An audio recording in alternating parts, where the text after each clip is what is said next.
Hey everybody, my name is Teddy, and in addition to being a computer guy for libraries, I actually spent a while as a chef. So we're gonna go over today, real simple thing, how to make pancakes. Now, I've got this bowl, and in my sieve here, I've already put 1.5 cups of all-purpose flour. You can use sort of whatever flour you want, but if you start getting into other flours that have less gluten in them, it's not going to build up as well. So in here, I've already got 1.5 cups of all-purpose flour. Next, I'm going to put 3.5 teaspoons of baking powder. And what this is going to let you do is this is going to help those pancakes fluff up. Now, I'm running it through my sieve here, and it's a half. You don't have to do that. It's perfectly okay to just dump this stuff in a bowl and sort of mix it around with a whisk or to, toss it together whichever way. But I like to do it sieve. It strains it together, gets some of the lumps out, and it keeps it from clumping a little bit. Next, we're going to do 1 teaspoon of salt. All right. There we go, 1 teaspoon of salt.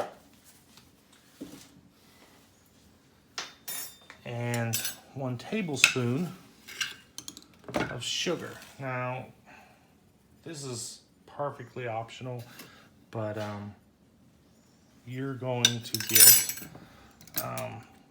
I feel a little bland, a little more like a biscuity pancake flavor without that sugar. Now, I've got those together. I'm just going to shift my dry ingredients down to the bowl here. I'm not doing it hard, but as you see, it works out all those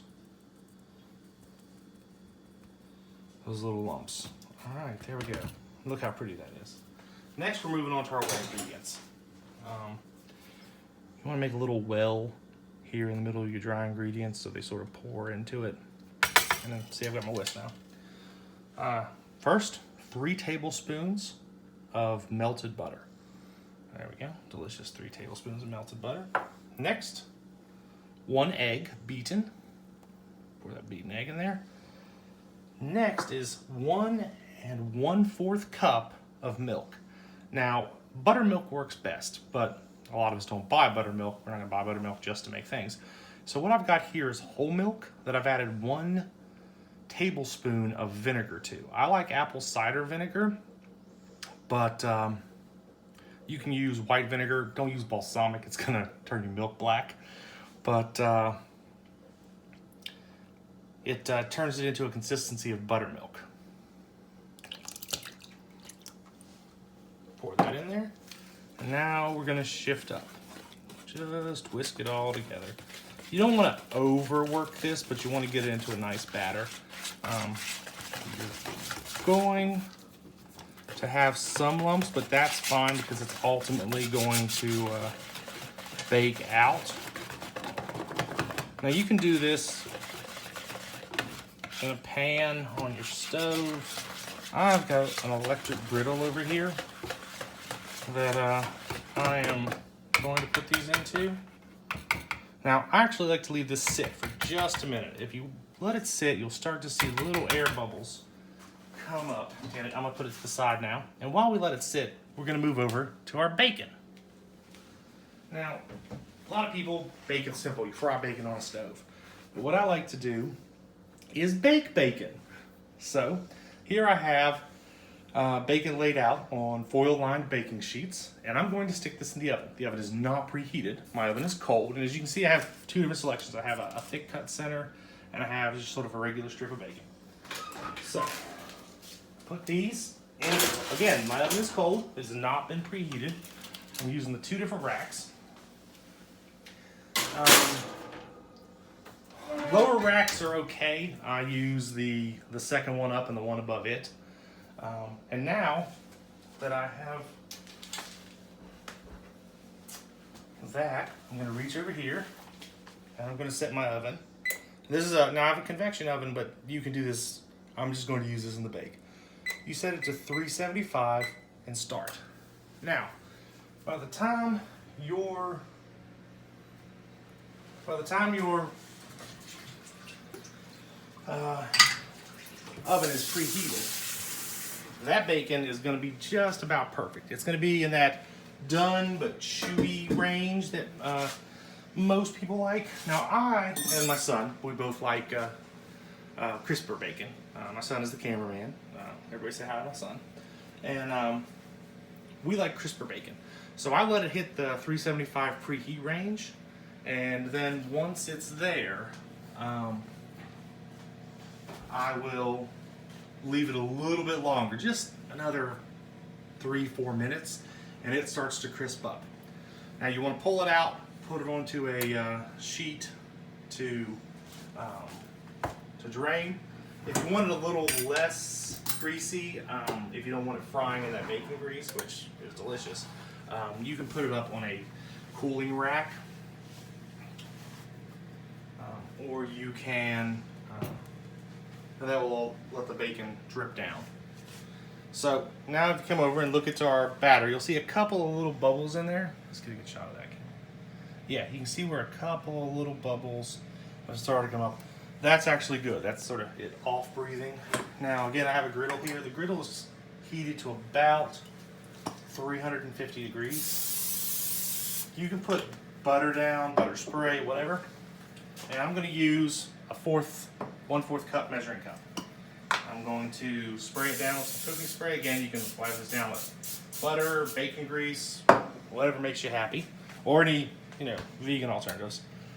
And you always want to do one test. Now, as you see, it's a little bit lumpy, and again, that's fine. Oh, almost forgot something. A little special bop.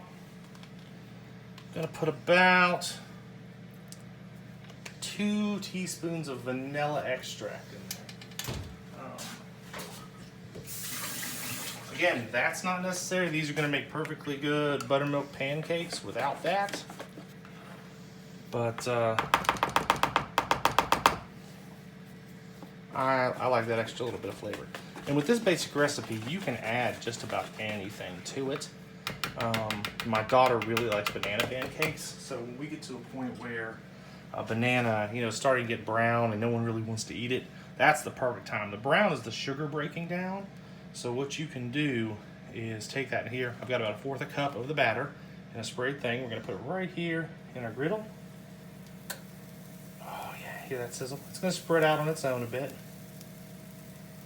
Now that looks like not a lot. You can use 1/3 cup or 1/2 cup if you like bigger pancakes. I'm gonna go over here and get a spatula. Watch that pancake go. And pancakes go real quick. When you, again, start seeing little bubbles form and the edges firm up. I don't think you can see the bubbles. Oh, there we go. So there's some bubbles. So as you can see, the bubbles start to form and the edges start to firm up. That's safe to flip it. It actually only takes a couple of minutes to do pancakes.